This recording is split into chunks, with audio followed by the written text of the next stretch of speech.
ler tandure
Oh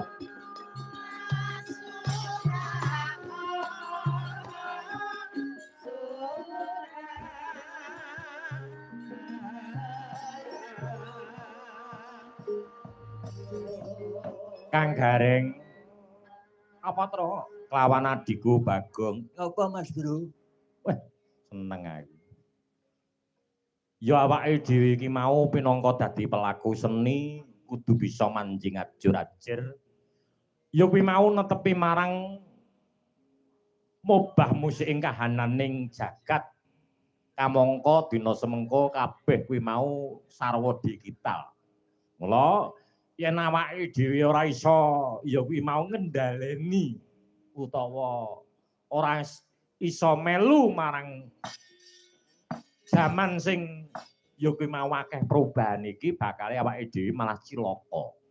Ngono, heeh. Mula aku kelawan kowe pinangka dadi seniman kuwi mau kudu bisa ngreksa diri, ngono. Sing diarani seniman sing iso ngreksa diri ki mau salah bawa tingkah laku muna kelawan muni tindak tanduk pansa kinarya dadi patuladan, ngono. Angel-angele wong kuwi mau golek gendera. Ning yen wis genderane dhuwur, kuwi mau angel-angele kuwi mau ora golek gendera ning nggone ngreksa marang benderane kuwi mau. Oh ngono to. Heeh. Sarasura kolonan demak rete-rete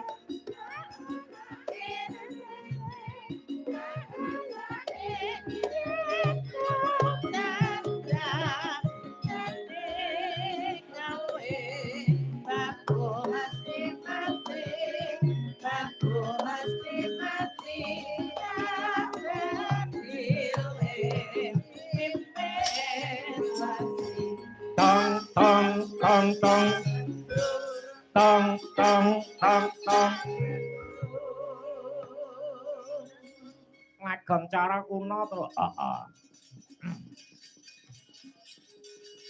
lagon cara kuno iki teko saiki sing kepenak wah ngono heeh mula ya kok pangandikane ngabahe mau pancen bener lagon kuno ki piyai-piyai do apane nak lagu saiki metu pisan ngono wae terus angel di andakne